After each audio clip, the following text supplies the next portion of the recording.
राम जी और शंकर जी का युद्ध है। पहले सब्सक्राइब कर ले और एक लाइक कर ले, कमेंट प्यारा सा कर ले। मेरा भाभी यूट्यूबर चैनल राम जी और शंकर जी का युद्ध भर। बात उन दिनों की है जब श्री राम का अश्वमेघ यज्ञ चल रहा था। श्री राम के अनुज शत्रुघ्न के नेतृत्व में असंख्य वीरों की सेना सारे प्रदेश को विजित करती जा रही थी। यज्ञ का अश्व प्रदेश प्रदेश जा रहा था। इस क्रम में कई राजाओं के द्वारा यज्ञ का घोड़ा पकड़ा गया, लेकिन अयोध्या की सेना के आगे उन्हें झुकना पड़ा। शत्रुघ्न के अलावा सेना में हनुमान, सुग्रीव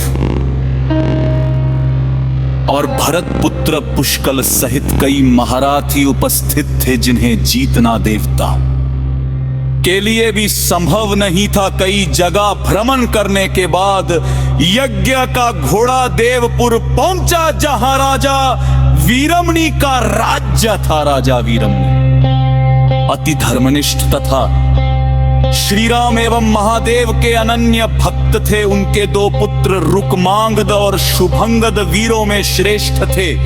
राजा वीरमणि के भाई वीर सिंह भी एक महारथी थे। राजा वीरमणि ने भगवान सु करती तपस्या कर उन्हें प्रसन्न किया था, और महादेव ने उन्हें उनकी और उनके पूरे राज्य की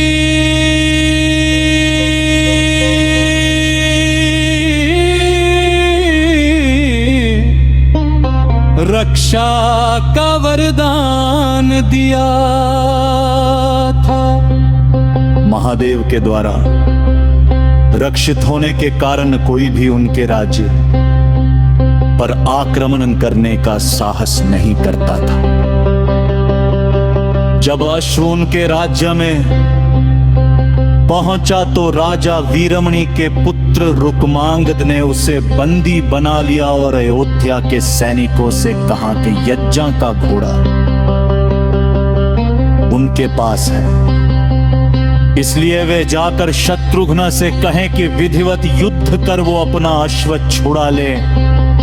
जब रुकमांगद ने यह सूचना अपने पिता को दी तो वो बड़े चिंतित हुए और अपने पुत्र से कहा कि अनजाने में तुमने श्री राम के यज्ञ का घोड़ा पकड़ लिया है। श्री राम हमारे मित्र हैं और उनसे शत्रुता करने का कोई औचित्य नहीं है, इसलिए तुम यज्ञ का घोड़ा वापस लौटा आओ। इस पर रुकमांगद ने कहा कि हे पिताश्री, मैंने तो उन्हें युद्ध की चुनौती भी दे दी है, अब उन्हें बिना युद्ध के अश्व लौटना हमारा और उनका दोनों का अपमान होगा। अब तो जो हो गया है उसे बदला नहीं जा सकता, इसलिए आप मुझे युद्ध की आज्ञा दे। पुत्र की बात सुनकर वीरमणि ने उसे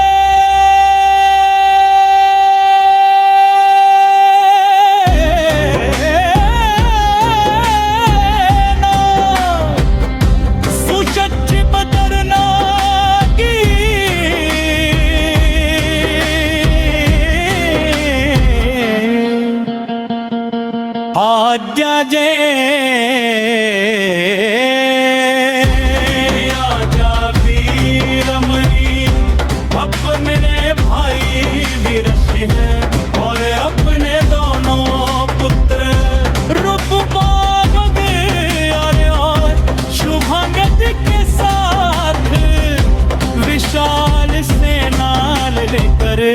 युद्ध क्षेत्र में आ गए। इधर जब शत्रुघ्न को सूचना मिली कि उनके यज्ञ का घोड़ा बंदी बना लिया गया है तो वो बहुत क्रोधित हुए एवं अपनी पूरी सेना के साथ युद्ध के लिए युद्ध क्षेत्र में आ गए। उन्होंने पूछा कि उनकी सेना से कौन अश्व को छुड़ाएगा। तो भरत पुत्र पुष्कल ने कहा कि तातश्री आप चिंता न करें, आपके आशीर्वाद और श्री राम के प्रताप से मैं आज ही इन सभी योद्धाओं को मारकर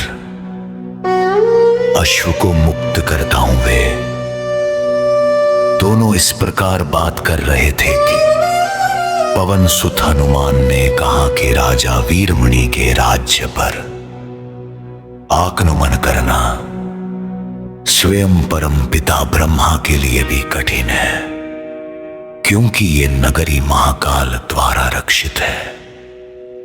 अतः उचित यही होगा कि पहले हमें बातचीत द्वारा राजा वीरमणि को समझाना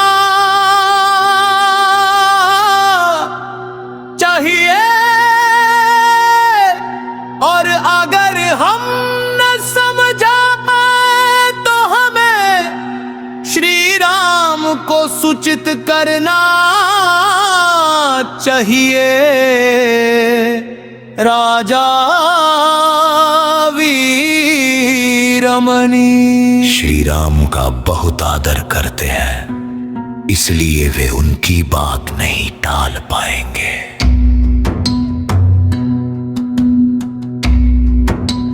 हनुमान की बात सुनकर श्री शत्रुघ्न बोले कि हमारे रहते अगर श्री राम को युद्ध भूमि में आना पड़े, ये हमारे लिए अत्यंत लज्जा की बात है। अब जो भी हो हमें युद्ध तो करना ही पड़ेगा। ये कहकर वे सेना सहित युद्ध भूमि में पहुंच गए। भयानक युद्ध छिड़ गया। भरत पुत्र पुष्कल सीधा जाकर राजा वीरमणि से भिड़ गया। दोनों अतुलनीय वीर थे वे, दोनों तरह तरह के शस्त्रों का प्रयोग करते हुए युद्ध करने लगे। हनुमान राजा वीरमणि के भाई महापराक्रमी वीर सिंह से युद्ध करने लगे। रुक्मांगद और शुभांग ने शत्रुघ्न पर धावा बोल दिया पुष्कल, और वीरमणि में बड़ा घमासान। युद्ध हुआ। अंत में पुष्कल ने वीरमणि पर 8 नाराज बाणों से वार किया। इस वार को राजा वीरमणि सह नहीं पाए और मूर्छित होकर अपने रथ पर गिर पड़े। वीर सिंह ने हनुमान पर कई अस्त्रों का प्रयोग किया, पर उन्हें कोई हानि ना पहुंचा सके। हनुमान ने एक विकट पेड़ से वीर सिंह पर वार किया। इससे वीर सिंह रक्तवमन करते हुए मूर्छित हो गए। उधर श्री शत्रुघ्न और राजा वीरमणि के पुत्रों में असाधारण युद्ध चल रहा था। अंत में कोई चारा ना देख कर शत्रुघ्न ने दोनों भाइयों को नागपाश में बांध लिया। अपनी विजय देख कर शत्रुघ्न की सेना के सभी वीर सिंहनाद करने लगे।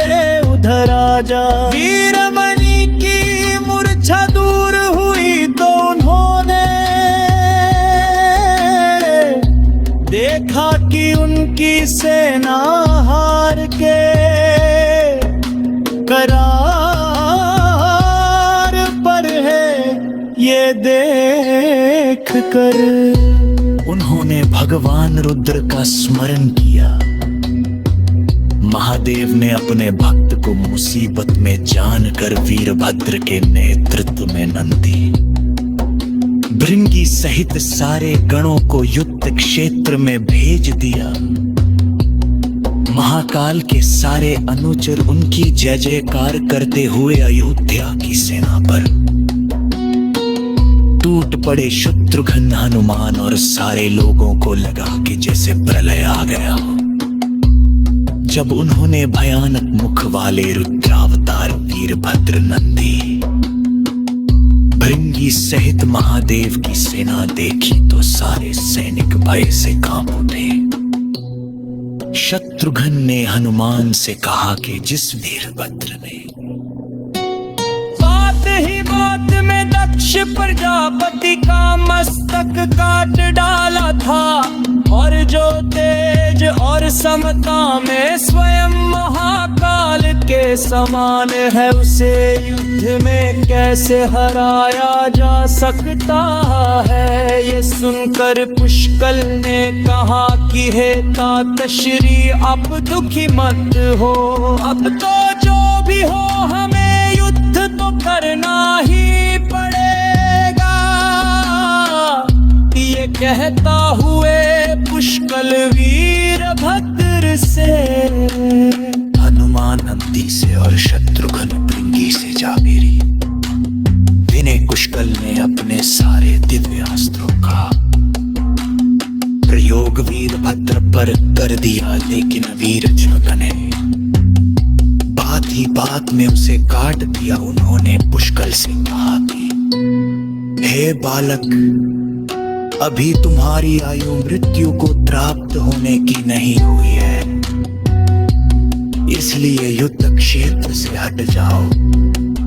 उसी समय पुष्कल ने वीरभद्र पर शक्ति से प्रहार किया, जो सीधे उनके मर्मस्थान पर जाकर लगा। इसके बाद वीर अब्र ने क्रोध से थर्राते हुए एक त्रिशूल से पुष्कल का मस्तक काट लिया और भयानक सिंहनाद किया। उधर भिंडिया ने नैनों में शत्रुघ्न पर भयानक आक्रमण कर दिया। भक्त में भुंगी में महादेव के ये अपने भक्तों की पुकार सुनकर श्री राम तत्काल ही लक्ष्मण और भरत के साथ वहां आ गए। अपने प्रभु को आया देख सभी हर्षित हो गए, एवं सबको ये विश्वास हो गया कि अब हमारी विजय निश्चित है। श्री राम के आने पर जैसे पूरी सेना में प्राण का संचार हो गए। श्री राम ने सबसे पहले शत्रुघ्न को मुक्त कराया और उधर लक्ष्मण ने हनुमान को मुक्त करा दिया। जब श्री राम, लक्ष्मण और भरत ने देखा कि पुष्कल मृत्यु को प्राप्त हो चुके हैं तो उन्हें बड़ा दुख हुआ। भरत तो शोक में मूर्छित हो गए। श्री राम ने क्रोध में आकर वीरभद्र से कहा कि तुमने जिस प्रकार पुष्कल का वध किया है उसी प्रकार अब अपने जीवन का भी अंत समझो। ऐसा कहते हुए श्री राम ने सारी सेना के साथ शिवगणों पर धावा बोल दिया। जल्द ही उन्हें ये पता चल गया कि शिवगणों पर साधारण अस्त्र बेकार, इसलिए उन्होंने महर्षि विश्वामित्र द्वारा प्रदान किए दिव्यास्त्रों से वीरभद्र और नंदी सहित सारी सेना को विदीर्ण कर दिया। श्री राम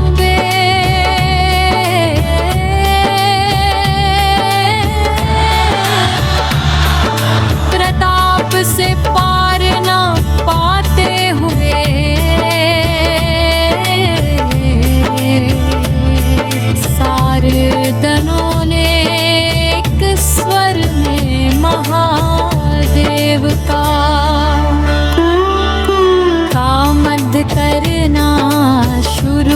कर दिया।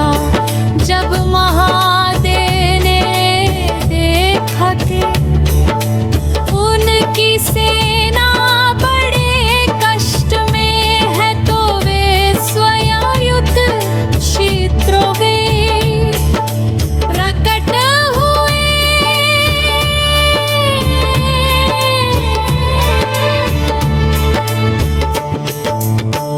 इस अद्भुत दृश्य को देखने के लिए परमपिता ब्रह्मा सहित सारे देवता आकाश में स्थित हो गए। जब महाकाल ने युद्ध क्षेत्र में प्रवेश किया तो उनके तेज से श्री राम की सारी सेना मूर्छित हो गई।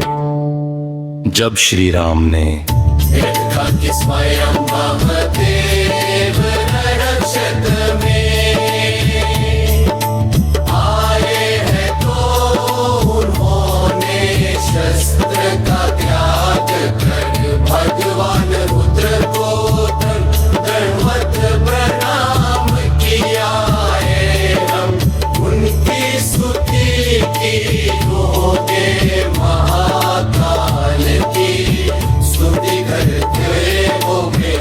कहा कि है सारे ब्रह्मांड के स्वामी, आपके ही प्रताप से मैंने महापराक्रमी रावण का वध किया।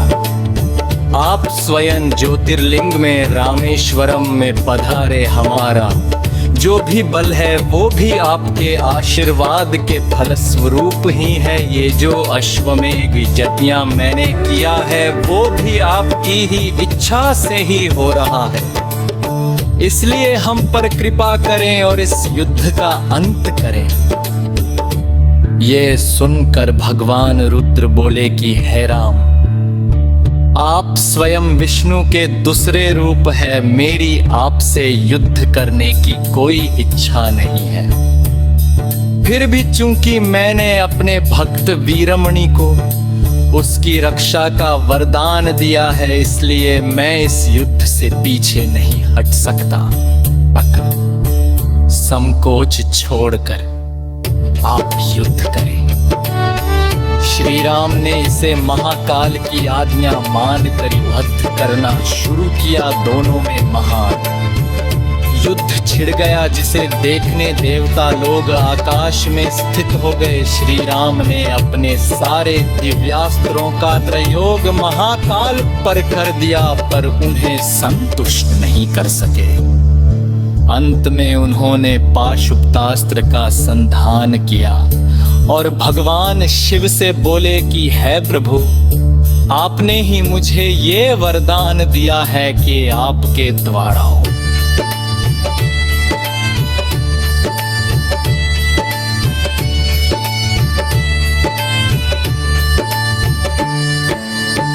इस अस्त्र से त्रिलोक में कोई पराजित हुए बेकी। ये हसकता इसलिए है महादेव, आपकी आज्ञा और इच्छा से मैं इसका प्रयोग आप पर ही करता हूँ। श्री राम ने इसे महाकाल की आज्ञा मानकर युद्ध करना शुरू किया। दोनों में महान युद्ध छिड़ गया, जिसे देखने देवता लोग आकाश में स्थित हो गए। श्री राम ने अपने सारे दिव्यास्त्रों का प्रयोग महाकाल पर किया, पर उन्हें संतुष्ट नहीं कर सके। अंत में उन्होंने पाशुपतास्त्र का संधान किया और भगवान शिव से बोले कि हे प्रभु, आपने ही मुझे ये वरदान दिया है कि आपके द्वारा भरत इस अस्त्र से त्रिलोक में कोई पराजित हुए बिना नहीं रह सकता। इसलिए हे महादेव, आपकी ही आज्ञा और इच्छा से मैं इसका प्रयोग आप पर ही करता। ये श्री राम ने वो महान दिव्यास्त्र भगवान शिव पर चला दिया वो अस्त्र सीधा महादेव के हृदय स्थल में समा गया और भगवान रुद्र इससे संतुष्ट हो गए उन्होंने प्रसन्नता पूर्वक श्री राम से कहा कि आपने युद्ध में मुझे संतुष्ट किया है, इसलिए जो इच्छा हो वर मांग ले। इस पर श्री राम ने कहा कि